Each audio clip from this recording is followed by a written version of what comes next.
So yes, I'm going to talk about transforming construction in the UK. I'm going to start off with some explanation of the problems in the construction industry, but I should declare at the beginning, I've worked in the construction industry all my life and I absolutely love it, and I'm very proud of what we've achieved already in construction. You know, you look around London, you look around other parts of the UK, there's magnificent things that so many of us have been involved with. So there's a very good foundation for us to start from. But, however, we do know that there are problems. We do know that there's delayed infrastructure. We know that we've got far too much in the way of greenhouse gas emissions. We know that there are bad quality buildings. Grenfell is the sort of extreme example of that. There are some real problems in the industry. Flooding is another one that is causing problems, particularly at the moment, relating to the climate change situation. So all sorts of things that we are aware of. We're aware of in the industry and the government is aware of. Starting to think about where the opportunity lies, there's a huge number of people involved in the construction industry. We've heard that before today. And we've got a skills shortage coming through the industry. Brexit obviously has the potential to massively exacerbate that skills shortage. So we do need to do things differently. But this pie chart here always sticks in my mind as where the enormous amount of opportunity is. So this waste here, I'm not talking about physical waste, although that's part of it. It's mostly about process waste. There is a vast amount of process waste in what we do. And I'm sure we're all familiar with that. You go to any construction site, yes, there's some good stuff happening, but there's a hell of a lot of stuff that is non-productive, non-value adding happening on those construction sites. And that is a massive opportunity for us all to go at. The good news, there's various bits of good news, but part of the good news is that what we call Industry 4.0 is very well suited to the construction industry. The last two iterations of the Industrial Revolution, so that's mass production and automation, were not great for an industry that makes big, heavy, bespoke things. You know, other sectors made fantastic advances, but through mass production and automation. But it was very difficult to apply that to our industry. What's changing now is that the whole world of industry is talking about new techniques, and the components of that are interoperability and information transparency, technical assistance, and decentralized decisions. So it's considered that these characteristics are relevant to all kinds of industries. And what that means is you've got efforts and developments going on in all these different industries that are actually relevant to us, that we can pick up and do things with. So on the other side of the slide here, I've referenced the things that are relevant to us. So Internet of Things and being able to connect and communicate between different components of assets, that's meaningful for us. That's something that's helpful for the construction industry. Building information modeling. Really, that's the same thing as information transparency. That's being able to get information about what we're dealing with. And there's been a lot of progress in that already, and we see massive opportunity and plans for developing digital techniques, essentially, for the construction industry. Construction robots. So technical assistance refers to the sort of next evolution of robotics and machines, whereby instead of having sort of dangerous machines fenced off doing their automated things, you've got machines that are safe to work quite closely with human beings. That's what the robotics manufacturers are concentrating on nowadays, and obviously that makes sense for us, because it's very difficult to substantially do construction with segregated off areas where machines and humans can't interact. But now the likes of ABB and any number of robotics companies are making machines that you can kind of go hand in hand with, as it were, and do the task together with. And autonomous machines. So this is decentralized artificial intelligence. This is self-driving cars, self-driving construction plant, whatever it is, diggers, piling rigs, anything like this. So you can see all these things have relevance to us. So the opportunity suddenly, or in recent times, to transfer techniques and technologies from other industries is fantastic. It's really opening up a world of opportunity for us in the construction industry. Myself, I've had quite a lot of experience of doing these, of applying some of these solutions when I was a director at Skanska. And what I found was two things. I found that there is huge opportunity to do things better in the construction industry. We can identify all sorts of things that could be done a whole lot better. What I also found was that the whole industry is structured in a way that is resistant to innovation. And that's what I'm delighted to now be in a position to fix, I hope. I mean, I've got so many more tools and levers at my disposal to do that. So I've applied Internet of Things solutions in the construction industry, tagging and tracking components through the production cycle, condition-based asset management. So we instrumented in a number of buildings, but in the Ministry of Defence in particular, we instrumented the M&E equipment so that it, as it were, reported on its condition, and you didn't have to go and do routine checks. You didn't have to worry that the stuff might be about to break down and you weren't going to catch it in time. It was feeding information back about the condition of those assets, much like a light on a dashboard on a modern car. So, obvious huge advantages. Off-site manufacturing, dealt with in various ways. I've got a couple more slides on that. Robotics and automation. Already starting to see a bit of that in the construction industry.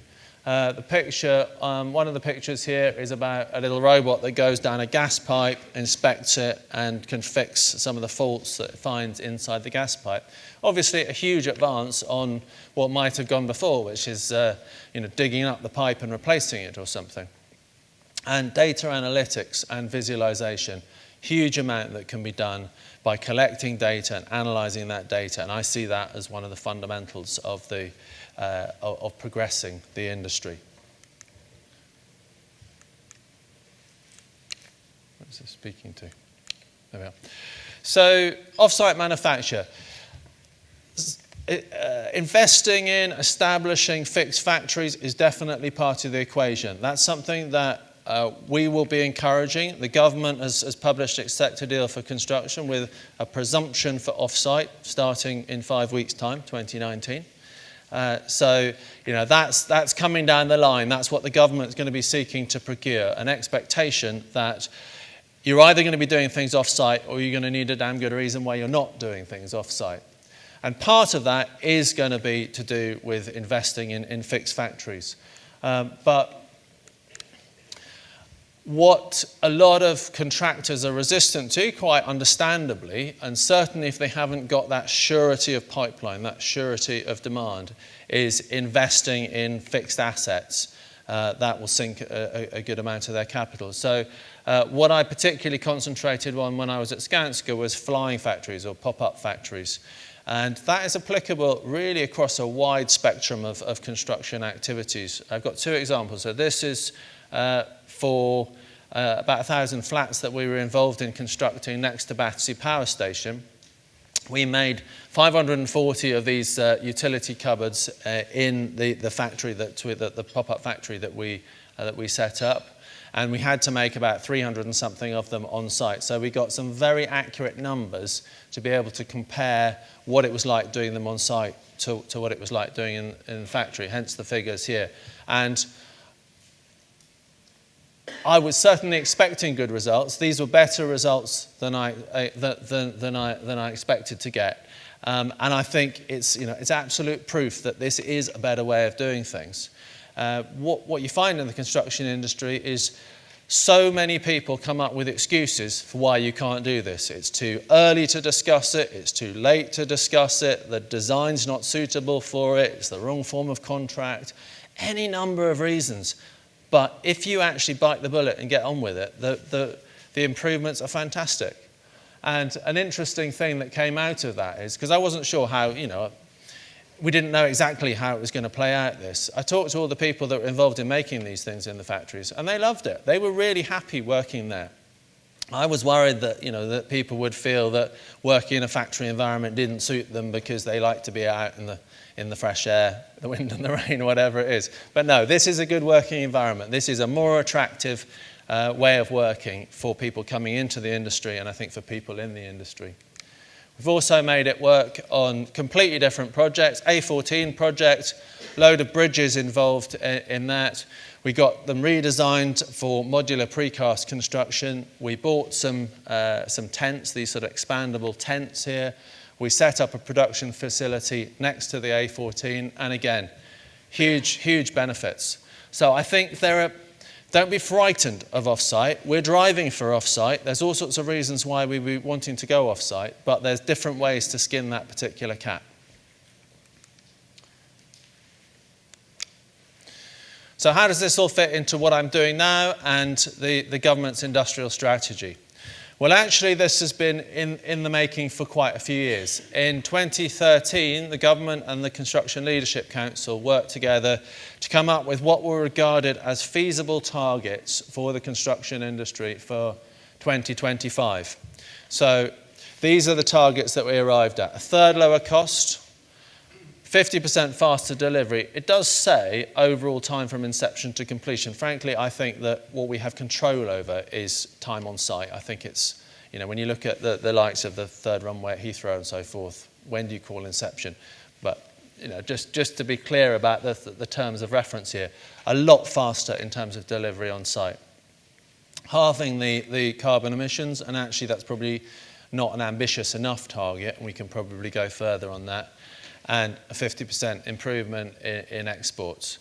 So these are the long-term goals that we're working towards. And as we saw from one of the slides earlier, actually the price index has not really done the right things over the last few years. So we've got a lot of work to do in terms of meeting the lower cost aim for 2025. But I think we do have the opportunity of massively changing the angle of that graph. If you actually break down, incidentally, the construction into subsectors, there are some sectors with really good examples of improvements in these things already. So the water sector has achieved, is I think more than on track to achieve these targets. I don't know about the export one, but the other ones. So it can be done, and that's one of the things we need to get better at is learning from each other, learning from other industries, and applying the best practice more universally across what we do. So a little bit more detail on how this actually works.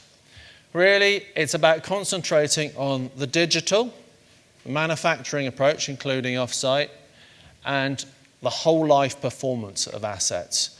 Everyone will be conscious of the fact that there's been a massive overemphasis on capital expenditure on built assets, and much less attention given to the operational expenditure. So there's all sorts of reasons for that, but certainly in terms of benefit for society, you want to be looking at the total cost of an asset. And certainly over the life of a building, the costs associated with that, it's probably 10% or something that's associated with the actual build cost and 90% in the operational cost. So we've got to find a way to optimize through life performance of the assets rather than just the CapEx element of it. And we're addressing this through three enablers. So there's a procurement enabler, massive part of the equation. There's innovation, industry-led, but with significant involvement from government, which is particularly where I come in, and the skills. A lot of talk about skills here today already. I think we all recognise that that's essential for the industry, and we have to make sure that we all contribute to getting that right. And a model that I think is really illustrative, really helpful for how this all works. I think that in order to be efficient and be able to pull innovation through the industry, we need to have some form of vertical integration. At the moment, we all know that we've got a very layered industry, transactions at all levels, and wherever you've got those transactions happening, you've got a barrier to innovation. If you're vertically integrated, and some people will have heard of Project 13, which is about virtual vertical integration, then you can bring in innovation that goes through the whole building process rather than blocking it at the different levels. So we're investing in something called the Core Innovation Hub, which will be essentially looking to prove the model of vertical integration and coming up with standard products and product platforms for the industry, particularly concentrating on schools, that show how a vertically integrated model will work effectively. And similarly, we're also investing in a centre for active or energy positive buildings, where these are buildings that create more energy than they use up, and they can feed energy out into electric vehicles or into the grid. And that also will be in a similarly sort of vertically aligned model. We also need to think about the cross-cutting themes in integration in the industry. I think collecting and sharing actionable data in the industry is so important. And there was a mention of pre-qualification earlier. That's the sort of thing that's important. Just being really intelligent and efficient about the information that we need for the industry in order to be better informed and to be able to make better decisions.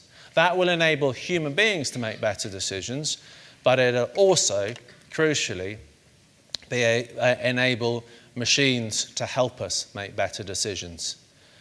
The construction industry is this vast, complex interaction of activities, and artificial intelligence is brilliant at processing that and giving guidance to people as a result of that. I think of the analogy of sat-nav.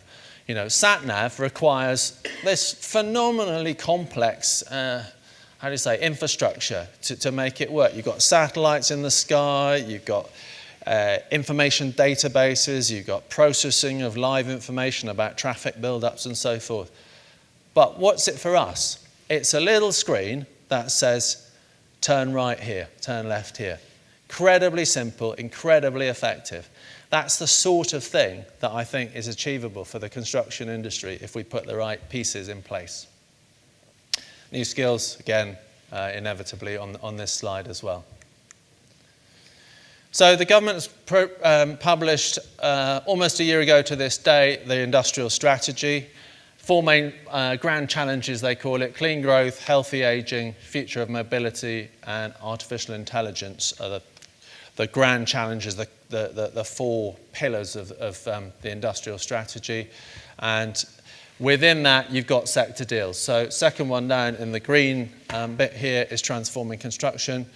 We've got a sector deal for construction, and that's what I'm part of delivering. So how does that work? The sector deal has laid out how it's going to transform the construction industry. The presumption of offsite, the coming together of the collective buying power of government to pull innovative solutions and better solutions through the industry. Transforming construction challenge that I'm responsible for, with the budget of 170 million to help pay for the solutions, and we're looking to bring on that 250 million in match funding from industry to support that. So you'll have the buying power of government, and hopefully influencing thereby the private sector clients as well, pulling through the right behaviours and stuff from the industry. A budget to help develop the right answers, to advise procurement and also to advise the supply chain in what to produce to do construction more effectively. And certainly what it seems to me is that it's a fantastically complete system to affect rapid change in the industry. So just very briefly, how that's split out. Core Innovation Hub is a centre that we're going to be investing in to produce the standard products and processes for the industry. It's been signed off, but I think it's going to be announced tomorrow. I hear that ministers are going to announce tomorrow where that money is being spent, so I can't steal their thunder.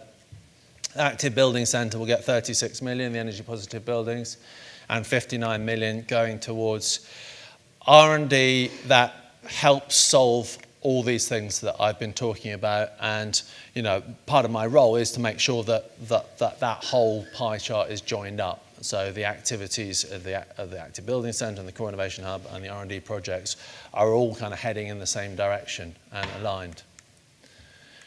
So just to explain the Core Innovation Hub a little bit more, because that is central to this. So there are 4 sort of headings associated with this. There's the product family architecture, with an initial focus on schools, but expanding to different product types as and when, but fairly rapidly.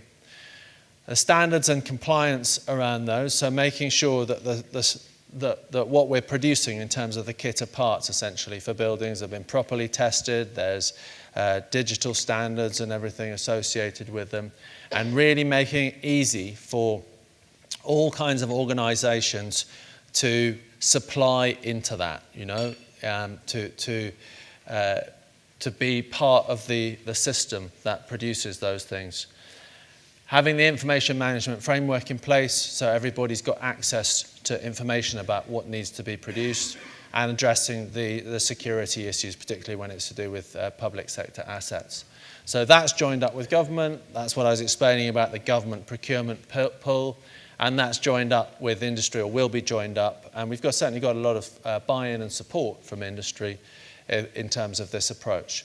So that's how the model works from that point of view. And then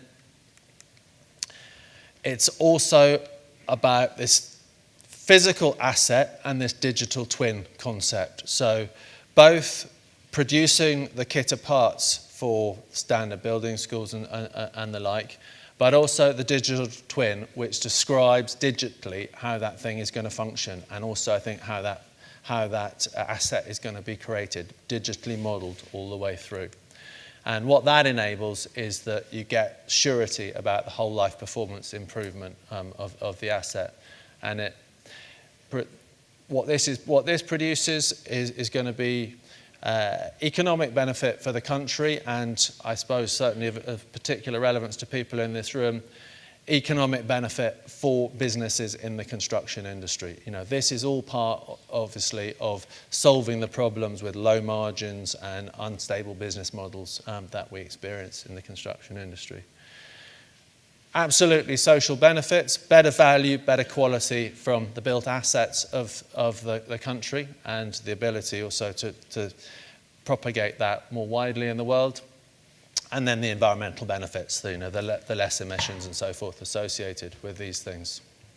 And so that's how that all joins up. We call it the Core Innovation Hub because it is the centre of the whole thing, and everything will connect into it. I will skip over this slide because it probably just take too long to explain it. But basically, this is about the active buildings. It's about photovoltaics, about heat exchange and so forth, about battery storage of power. And it's been done already in Swansea with a bit of government investment that's already happened. And the next stage is to commercialise it and get it rolled out so that hundreds and thousands of buildings are created in an energy positive way, which incidentally goes hand in hand with the whole electric vehicle revolution that is planned for the country. So a much better ability to power electric vehicles. Because incidentally, right now, if you tried to plug in whatever it is, if you converted all the cars to electric like that and tried to plug them in, the grid would crash. So you're going to have to produce more energy to achieve that. So we've committed the majority of the funding in terms of where we know we're planning to spend the money at the moment. There's the bottom bar there is about the 39 or 38 million, 39 million that we've yet to spend and commit in terms of R&D funding, going towards consortia of companies that want to develop things that contribute to this system. So my final slide here is really get involved in all of this. It's very important, I think, that everyone here is aware of what's happening, where the direction of travel is, can contribute in their own various ways to it. But also, I would encourage people to start thinking about what their particular research and development and investment needs are, and work with partners to do this. And then, as I say, we've got remaining money to spend on helping businesses develop these solutions together. Thank you very much. that is about transforming construction.